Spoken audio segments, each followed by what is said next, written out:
jour pour un vol d'un mois. Amen. Alléluia. Amen. Et je te rassure que ce vol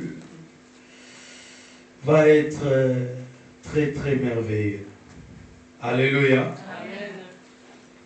Nous avons dit la loi de la nouveauté avec Jésus. Alléluia. La loi de la nouveauté avec Jésus.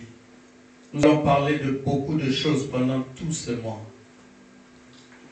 Mais retiens une chose.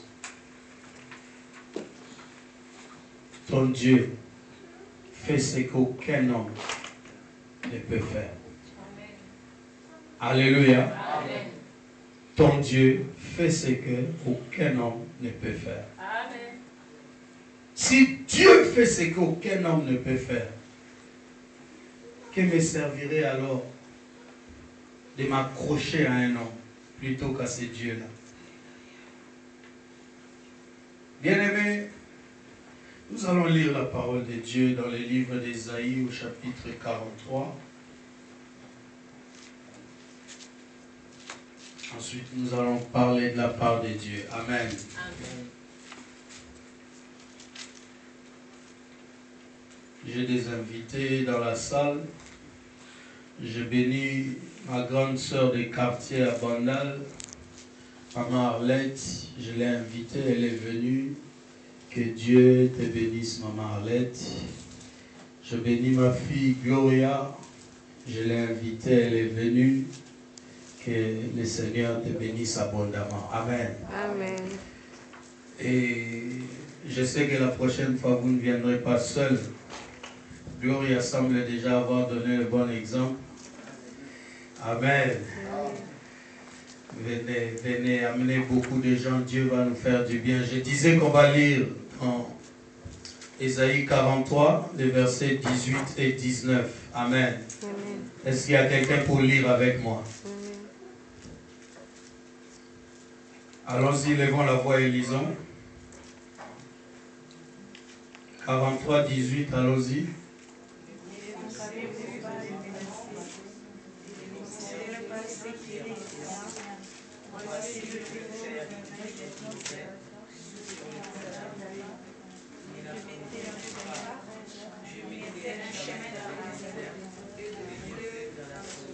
Bien-aimés, on a lu un peu comme si on avait deux pères. Amen. Or, nous avons un seul Père. Maintenant, nous allons lire à l'unisson. Alléluia. On y va sur le son de ma voix. Ne pensez plus aux événements passés et ne considérez plus ce qui est ancien. Voici, je vais faire une chose nouvelle sur le point d'arriver. Ne la connaîtrez-vous pas? Je mettrai un chemin dans le désert et des fleuves dans la solitude. On peut continuer. Les bêtes des champs me glorifieront, les chacals et les autruches, parce que j'aurai mis des eaux dans les déserts, des fleuves dans la solitude, pour abreuver mon peuple, mon élu. Le peuple que je me suis formé publiera mes louanges. Amen. Bien-aimé, je bénis le Seigneur pour ta vie. Le Dieu qui t'a convié à ce rendez-vous est un Dieu qui t'aime. Bien-aimé, quand nous parlons de la nouveauté, j'aimerais d'abord que tu comprennes que la nouveauté est quelque chose qui est lié à Dieu. Alléluia. Amen. Dieu ne peut pas être conçu comme Dieu s'il n'agit pas par la nouveauté. Lorsque Dieu n'opère plus, alléluia, lorsque Dieu ne se manifeste pas d'une manière particulière, je crains qu'il ne ressemble aux hommes. Alléluia. Amen.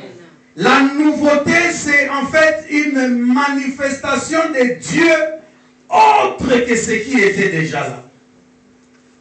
Bien-aimé, je ne sais pas à l'occasion de quoi la Bible déclare que la terre était informe et vide. Et Dieu dit. Je ne sais pas si c'était à l'occasion de quoi. Je ne sais pas s'il voulait faire plaisir à qui. Mais je constate seulement que Dieu commence à changer ce qui existait déjà. Parce que la Bible dit que la terre forme vide, mais que l'Esprit de l'Éternel se mouvait. Alléluia. Amen. Mais du coup, c'est pourquoi j'ai dit que je ne sais pas à l'occasion de quoi Dieu dit que la lumière soit. Et la Bible dit que la lumière fut. Et juste après, la Bible dit qu'il vit que la lumière était bonne, il le sépara d'avec les ténèbres. En fait, quand la lumière est venue, c'était une nouvelle vie autour de Dieu. Et Dieu aime la nouveauté. Bien-aimé, si la Bible dit aussi qu'il n'y a rien de nouveau sous le soleil, c'est simplement parce que Dieu a limité les hommes. Alléluia. Amen. Il n'y a rien dans les fondamentaux qui va être changé par l'effort de l'homme. Mais lui-même, l'Éternel, il garde ses droits privés. Alléluia. Amen. De pouvoir changer les choses dans la vie des gens. Est-ce qu'il y a quelqu'un qui me comprend? J'aimerais beaucoup que tu comprennes que Dieu est attaché à la nouveauté. Si tu le comprends, tu vas comprendre que dans ta vie, alléluia, les choses ne peuvent jamais rester les mêmes. Dieu, bien-aimé dans le Seigneur, il est attaché à la nouveauté. Quand quelque chose va apporter la nouveauté, Dieu est derrière cette chose-là. Écoute, il appelle Moïse un jour sur la montagne. Il lui dit, ramène 2 tablettes. Moïse amène les 2 tablettes de pierre. Dieu écrit les 10 commandements.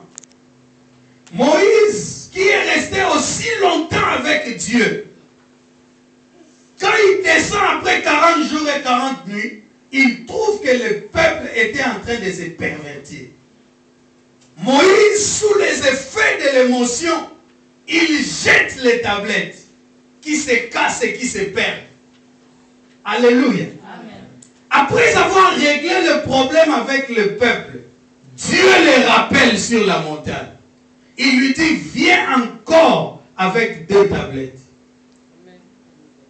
Donc Dieu, comme il tenait à cette nouveauté, parce qu'il était en train de changer en fait l'ordre qui existait jusque-là, Dieu voulait introduire la loi pour régler, alléluia, ses relations avec le peuple. Il dit à Moïse, ramène encore 2 tablettes. Et Moïse revient sur la montagne avec 2 tablettes. Dieu prend encore la peine d'écrire. Parce que, bien aimé, dans la vie, parfois on a l'impression que quand on a commis des fautes, que Dieu ne peut plus tourner les regards vers nous. Bien-aimé, celui qui te donne ces messages-là, c'est un faux messager de Dieu. Nous avons un Dieu compatissant. Nous avons un Dieu qui peut aller voir là où tu es tombé, bien-aimé. Je ne connais qu'un seul qui soit 3 fois saint, mais qui peut plonger sa main dans la boue et retirer quelqu'un. Celui que les hommes ont abandonné, celui que les hommes ne regardent pas, celui que les hommes condamnent, Dieu peut encore l'aimer avec un amour comme au premier jour. Alléluia. Il dit à Moïse, ramène encore des tables. Et il écrit encore. Oh, j'aime Dieu. J'aime Dieu. Bien-aimé, à cause de tes premiers échecs, les hommes t'ont abandonné. Mais Dieu ne t'abandonnera pas. Si tu reviens vers Dieu, il ne t'abandonnera pas. Dieu a compris Moïse. Il a eu compassion de Moïse et aussi de son peuple. Parce que la loi était destinée au peuple. Et quand Moïse revient, Dieu, il crée encore une nouveauté. La première fois, Moïse descendait avec les tablettes seulement pour lire cela devant le peuple. Mais la deuxième fois, Dieu lui dit, après avoir lu, tu prendras du sang. Dis à ton voisin le sang. Il dit, tu prendras du sang et tu aspergeras sur les tablettes. Bien aimé, vous savez, le sang, ce n'est pas comme l'eau. Où quand tu le jettes sur une surface, ben, l'eau peut couler et partir. Alléluia. Le sang c'est un peu comme la peinture. Alléluia.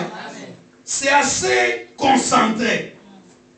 Quand Dieu dit à Moïse, tu aspergeras de sang les tablettes. En fait, Dieu était en train d'accomplir pour la deuxième fois ce qu'il avait déjà commencé à accomplir à Éden. Parce que quand l'homme et la femme ont péché, ont mangé du fruit défendu, et qu'ils se sont retrouvés nus, ils ont pris conscience de leur nudité, la Bible déclare que l'homme Adam a pris des feuilles, des figuiers, et en a fait des ceintures pour lui et pour sa femme. Mais quand Dieu était venu, il leur a fait des habits de peau. C'est-à-dire, pour avoir la peau d'un animal, il faut préalablement tuer l'animal. Dieu était déjà à Éden, en train de donner l'image de la croix de Jésus. Alléluia. Et ici encore, il dit à Moïse, tu aspergeras du sang sur les tablettes. Et quand on asperge du sang sur les tablettes, bien aimés, là où il y avait des écrits, on ne verra plus distinctement les écrits. Alléluia. Dieu était en train de prouver déjà à l'homme que même cette loi que je donne, alléluia, tu ne l'accompliras pas par ta force. Il y aura un sang qui viendra. Alléluia. Bien-aimé, ne te plains jamais lorsque Dieu te reprend. Ne te plains jamais lorsque Dieu te donne des ordres. Ne crois jamais que Dieu te veut du mal. Ne crois jamais que Dieu veut te coincer, bien-aimé. Dans la chose que Dieu te demande, il y a une onction de nouveauté. Alléluia. Il a dit, il ne permettra jamais que vous soyez tentés au-delà de vos forces. Moïse a fait quelque chose qu'il ne fallait pas faire, mais Dieu a eu compassion. Et il ajoute encore une nouveauté. J'aime Dieu. Plus les choses se compliquent, plus il donne des nouveautés pour prouver qu'il est Dieu. Alléluia. Ces tables aspergées, on ne pouvait plus voir distinctement les 10 commandements. Il était déjà en train d'écrire l'accomplissement de la croix. Parce que pour cette fois-là, il a dit à Moïse, j'écrirai maintenant ma loi dans vos cœurs. Ce ne sera plus une affaire de tablettes, maman. Amen. Ce ne sera plus une affaire de livres à aller lire quelque part. La loi de l'Éternel est là. Et la Bible dit, elle est là près de ta bouche. Pourquoi? Parce que la Bible déclare que c'est de l'abondance du cœur que la bouche parle. Puisque la loi de Dieu est maintenant écrite dans ton cœur. Alléluia. Amen. Tu peux la vivre aisément. Ce ne sera plus comme un fardeau qu'on te fait porter. Bien-aimé, en Christ, Dieu ne nous fait pas porter des fardeaux. Alléluia. Amen. Et c'est comme ça, bien-aimé, que Dieu ne peut pas rester et faire du surplace. Pour prouver qu'il est Dieu, il doit faire des meilleures choses pour toi. Alléluia. Il dit à Moïse, asperge du sang. Il n'est jamais fatigué de faire des nouveautés. Là, je suis en train de survoler la Bible pour essayer de te trouver tout ce que Dieu opère comme nouveauté parmi les hommes. Parce que je t'amène quelque part. Alléluia. Il le fait avec Moïse. Un jour, bien-aimé, Dieu a établi qu'il fallait qu'il y ait des sacrificateurs. Dieu a déjà vu que dans la maison de Élie, la sacrificature était en train de couler. Parce que ses enfants se méconduisaient. Alléluia. Amen. Dieu est allé prendre une femme innocente. Dieu en fait une stérile. Peut-être que tu as des problèmes de conception. Mais c'est pour une nouveauté à venir que Dieu est en train de développer. Ne regarde jamais tes problèmes avec les yeux humains. Quand Dieu crée un problème, il est déjà en train de faire qu'une nouveauté arrive. Bien-aimé, dans la situation que tu es en train de passer exactement maintenant, Dieu a déjà préparé une nouveauté. Amen. Dans les jours qui viennent, il va te faire éclater de joie. Amen. Dieu est en train de préparer des cris de joie dans ta vie. Bien-aimé, est-ce que tu sais que ta santé a besoin de cris de joie? Amen. Et les cris de joie ne viendront pas d'un salaire. Amen. Les cris de joie viendront dans la manifestation de la gloire crée la stérilité des ânes parce qu'il veut chasser certains sacrificateurs. Faites très attention aux problèmes qui t'arrivent. Cela appelle une nouveauté. Bien-aimés, nous avons lu ici, la Bible dit ne pensez plus aux événements passés. Alléluia. Ne considérez plus ce qui est ancien. Quand il est dit, ce qui est passé est encore présent. Est-ce que vous aimez la Bible? Parce que moi j'aime la Bible. Quand je lis la Bible, j'essaye d'analyser chaque phrase. Il dit ne pensez plus aux événements passés. Ne considérez plus ce qui est ancien. Voici, je vais faire une chose nouvelle. Il ne l'a pas encore fait. Mais il demande déjà à l'homme de changer sa vision. Alléluia. Bien-aimé, on va s'étaler dans les mois. Pour que la nouveauté vienne dans ta vie, il faut d'abord que tu changes ton système de pensée. Il y a des gens qui vivent une vie stagnante, une vie qui ne change pas. Parce que déjà dans leurs pensées, ils sont bloqués. Mais Dieu dit ici, ne pense plus. C'était atroce, c'était affreux, c'était honteux, c'était noir. Mais ne pense plus à cela. Alléluia. Amen. Et qu'est-ce qu'il va faire de nouveau? Il dit, voici, je vais faire une chose nouvelle sur le point d'arriver. Ne la connaîtrez-vous pas? Il y aura un moment, Dieu va libérer ses secrets pour ton édification. Alléluia. Amen. Avant que la nouveauté ne vienne, Dieu commence par libérer le fond de son cœur. C'est pourquoi, bien-aimé, tu as toujours besoin de la parole prophétique. Tu as toujours besoin que Dieu te parle. Alléluia. Amen. Ne doute pas de la prophétie. La Bible dit, examine-la. Il dit, je vais faire une chose nouvelle sur le point d'arriver, ne la connaîtrez-vous pas. Je mettais un chemin dans les déserts. Bien-aimé, note ici que c'est lui-même qui a fait les déserts. Il a privé les déserts des chemins. Il a privé la solitude des cours d'eau. Mais un jour, je ne sais pas à l'occasion de quoi, comme au commencement, alléluia, il vient encore pour dire, je mettrai des chemins dans les déserts, des cours d'eau dans la solitude. C'est-à-dire, ce qu'il avait lui-même fait, il vient le changer. C'est pourquoi je te dis, bien-aimé, Dieu peut laisser cette situation-là, parce qu'il viendra faire une nouveauté dans ta vie. Dieu peut te laisser dans une situation de chômage, mais il sait qu'il a déjà préparé un travail pour toi. Mais un travail pas comme tout le monde trouve. Bien-aimé, pourquoi les gens ne veulent plus croire à la puissance de Dieu? Pourquoi les gens sont bloqués dans leur esprit, surtout en Europe? Je suis venu de Kinshasa, j'ai trouvé des esprits que je ne peux pas supporter ici. Des gens bloqués. Mais le Seigneur veut révolutionner quelqu'un. Alléluia. Amen. Il avait lui-même créé la solitude sans eau. Mais il dit, je viendrai mettre des cours d'eau. Et qu'est-ce qu'il dit? Les chacals et les autruches, parce que j'aurais mis des eaux dans les déserts, ils me glorifieront. Alléluia. Amen. Les chacals qui pouvaient vivre dans cette solitude, en pensant que Dieu ne leur avait pas donné un environnement propice au bien-être. Alléluia. Amen. Les chacals pouvaient maudire Dieu. Les autruches pouvaient, en pensant à Dieu, le voir comme un être pas bien du tout. Mais à cause de la nouveauté, leur vision de Dieu va changer. Il en est de même de ta vie, bien-aimé.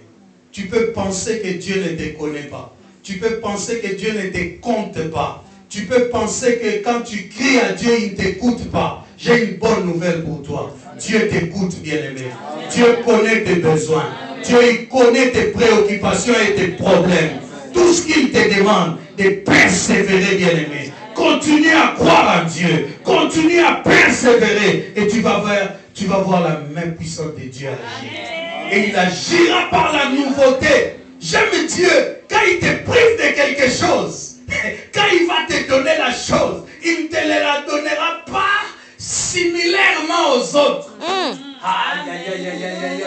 Je suis en train de dire que j'aime Dieu parce que quand il te prive de quelque chose, quand il te la donnera, ce sera une chose différente de ce qu'il a donné aux autres.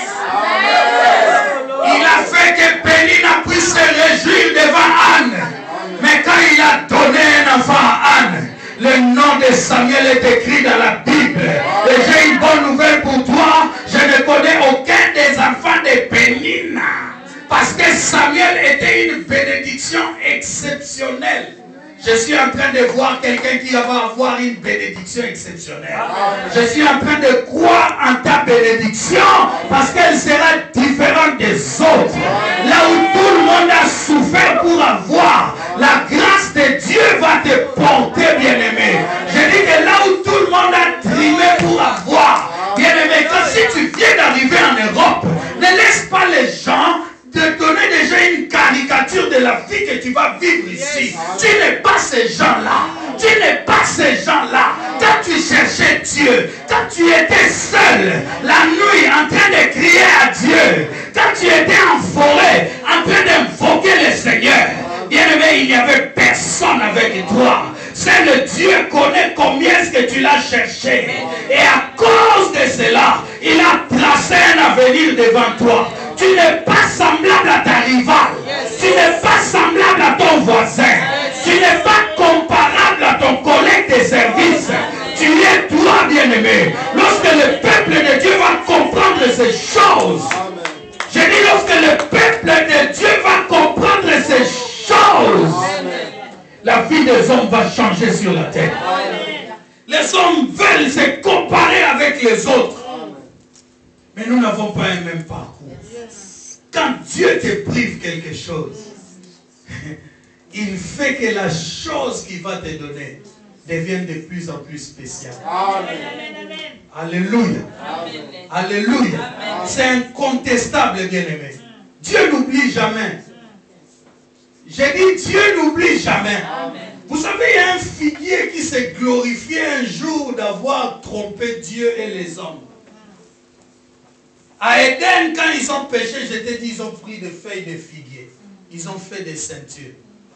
Dieu, quand il est venu, il a enlevé la ceinture des feuilles, il a mis la ceinture comme avec notre frère là, quelque chose comme du cuir ou du daim. Alléluia. Amen. Le figuier tranquille, il a continué sa vie. Longtemps après. Bien-aimé. Amen. Si ta vie passée était remplie de honte et d'opprobre, ta vie à venir sera remplie de gloire. Amen. Les premiers Adam avaient pris des feuilles, mais Dieu voulait déjà changer les choses. Dieu voulait amener une nouveauté. Il a envoyé le second Adam. Quand il arrive vers le figuier, la Bible dit que Jésus s'approcha pour voir s'il y trouvera un fruit. Bien-aimé, faites très attention. Quand le Dieu qui peut voir Nathanaël de loin, il commence à s'approcher pour bien voir ceux qui te cherchent des problèmes. Alléluia. Quand il s'approchait du figuier, il provoquait le figuier.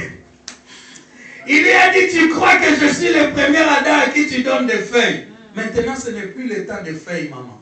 Je t'annonce que Dieu a inauguré un temps nouveau, le temps des fruits. Amen. Que ce soit la saison ou pas la saison, l'arbre doit te donner les fruits. Amen. La Bible défend le figuier en disant que ce n'était pas la saison des figues. Mais Jésus maudit quand même l'arbre.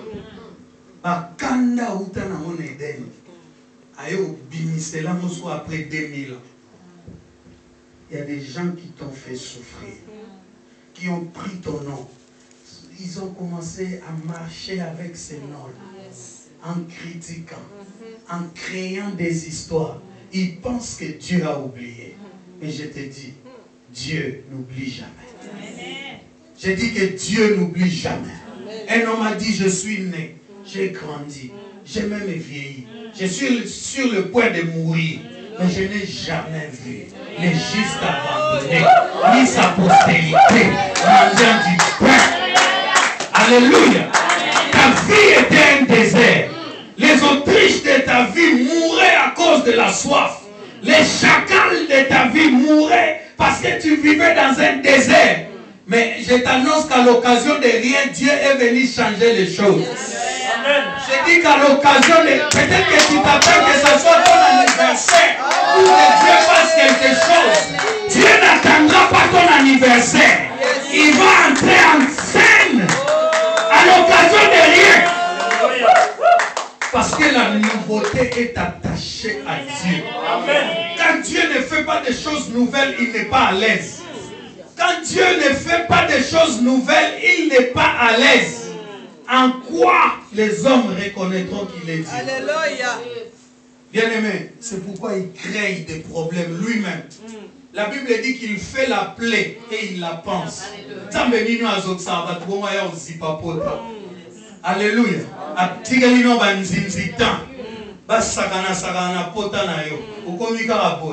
Alléluia. Après, il y a Zipiam. Batunio Soba Sekaki. Va changer langage. Bato va télémisa à 2h du matin, va émission lobby avant 8h soit disposition. Bien aimé. Yamana so comme na vision so manda kuna okamwa yozo ke na baida ba appartement na zwata appartement déjà et des chambres ndeni yo ba benga na 7 ndako donc on a fait près na ba 14 personnes il faut loger donc ndeo zawana il faut que na ba vision ya ba pavillon il faut déjà ndako moi ba 8 chambres parce que na émission nzamba okausa bango poisson sabona sama kono yo mokuto raisonner.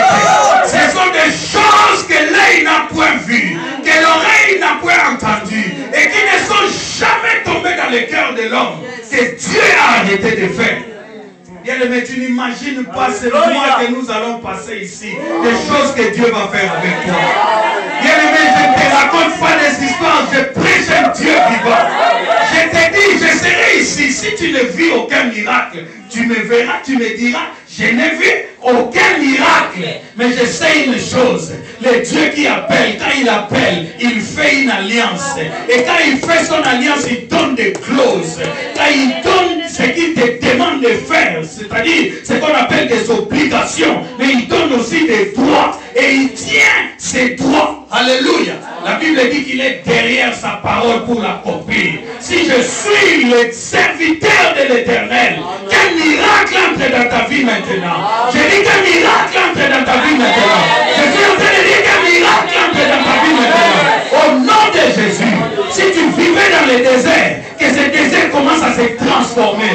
Je suis en train de donner l'ordre aux sorciers de ta famille qui avaient conçu un plan pour que tu sois toujours dans les malheurs. J'ordonne maintenant à ce plan de se détruire au nom de Jésus. Je suis en train de mettre le feu dans leurs cases.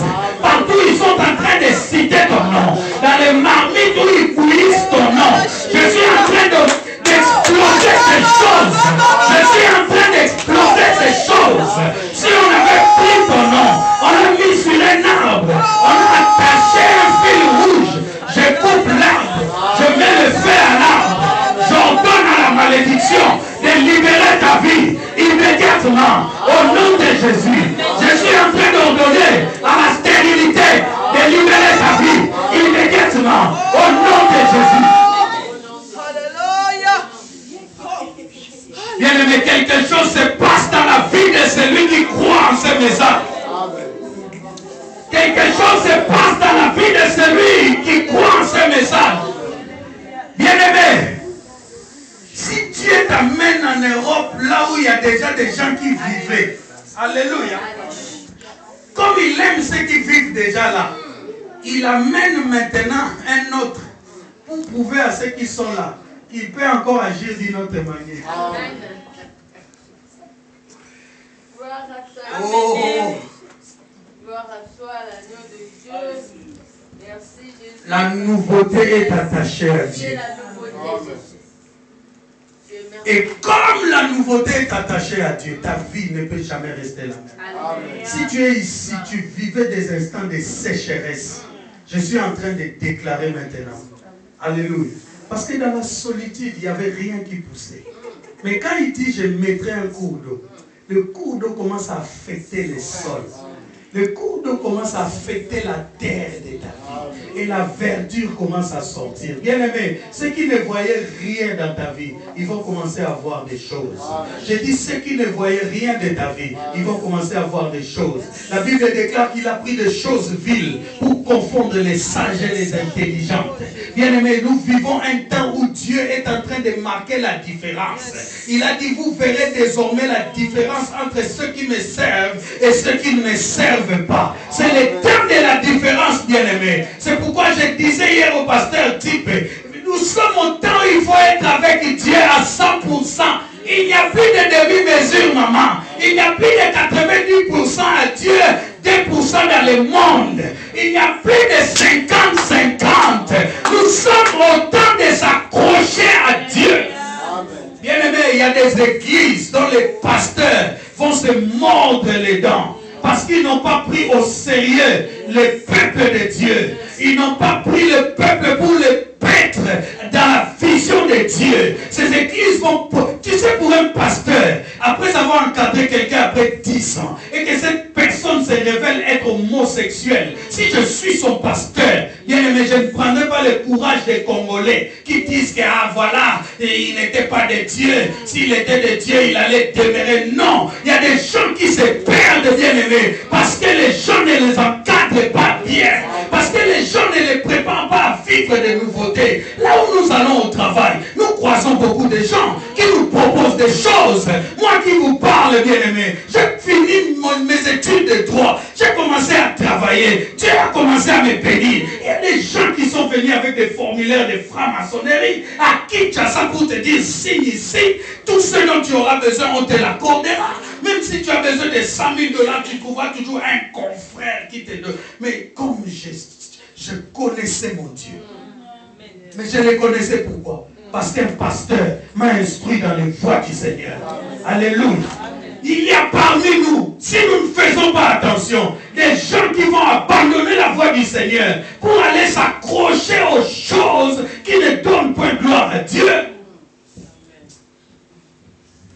Quand Dieu parle de la nouveauté, quand Dieu t'exhorte à croire qu'il agira, ne crois pas qu'on est en train de te flatter. C'est pour que ta foi soit affermie. Quand il y aura des propositions contraires, tu ne te laisseras pas aller. Je rappelle encore à quelqu'un que Dieu est le Dieu de nouveauté. Amen.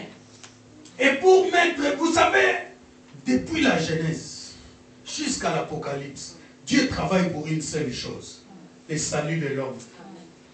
Alléluia. Amen. Dans toute la Bible, tout ce que Dieu dit là, ce n'est pas en faveur des anges, c'est en faveur de l'homme. Vous savez pourquoi? Parce que l'homme est une nouveauté pour Dieu. Amen. Dieu l'avait créé pour être avec lui. Je ne dirais pas, je me réserve de dire qu'il est fatigué du travail des 4 êtres vivants et devient 4 vieillards. Mais je te dis seulement une chose, qu'ils existaient, mais Dieu a quand même choisi de créer l'homme.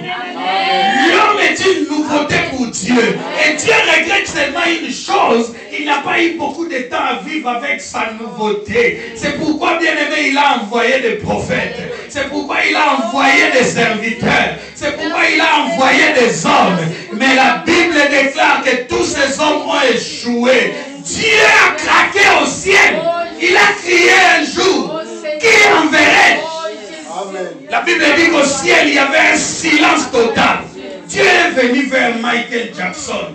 Il lui a dit, toi qui es le king of pop, alléluia, peux-tu aller là-bas pour sauver mes gens? Michael a fui, bien aimé. Il est passé vers le Congo. Il a pris vos petites stars là que vous adulez là. Il lui a dit, toi qui es mon pao, est-ce que tu peux aller pour sauver ces gens? Mon pao a fermé la bouche, bien aimé. Mais la Bible dit dans les désarrois de Dieu, dans les désarrois du ciel, une voix est sortie de nulle part pour dire, mais voici, envoie-moi. Mais voici, envoie-moi. Alléluia. C'est comme ça que quand Jésus vient sur la terre, il dit, celui qui croit en moi, même s'il meurt, il vivra.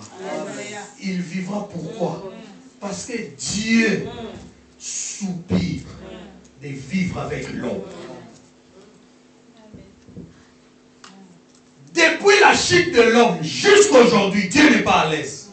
Il travaille. Jésus vient sur la terre, il dit quelque chose qui me trouble. Il dit, mon Père agit, moi aussi j'agis. En cet instant, mon Père travaille, moi aussi je travaille. Il ne se donne même pas de répit pour le salut de l'homme. Est-ce que tu peux comprendre l'importance que tu as aux yeux de Dieu? Et si tu as cette importance, tu crois que Dieu t'a pris de l'Afrique jusqu'ici pour te laisser trimer.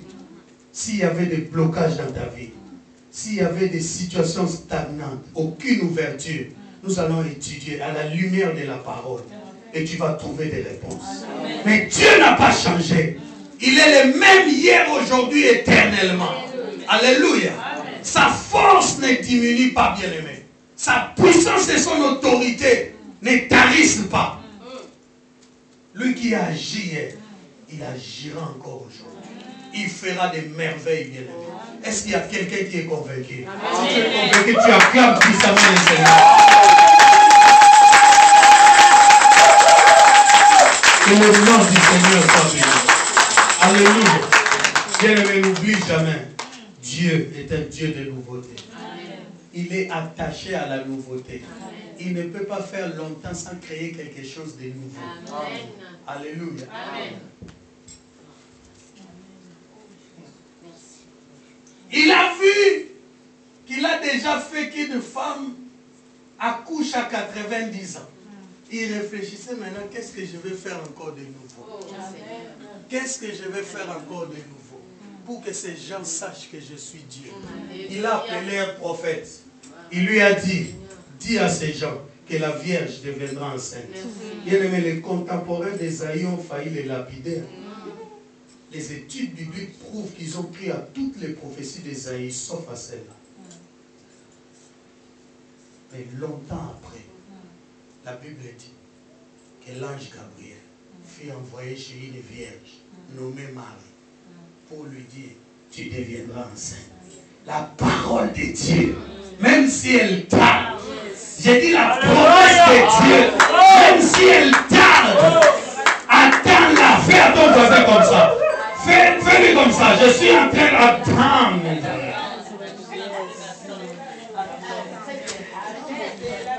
Elle s'accomplira, bien-aimé. Elle s'accomplira certainement. Et les saints acclament le roi et le Seigneur. Que quelqu'un se lève comme quelqu'un qui connaît Dieu et acclame le Seigneur. On n'acclame pas, si on se lève, on pousse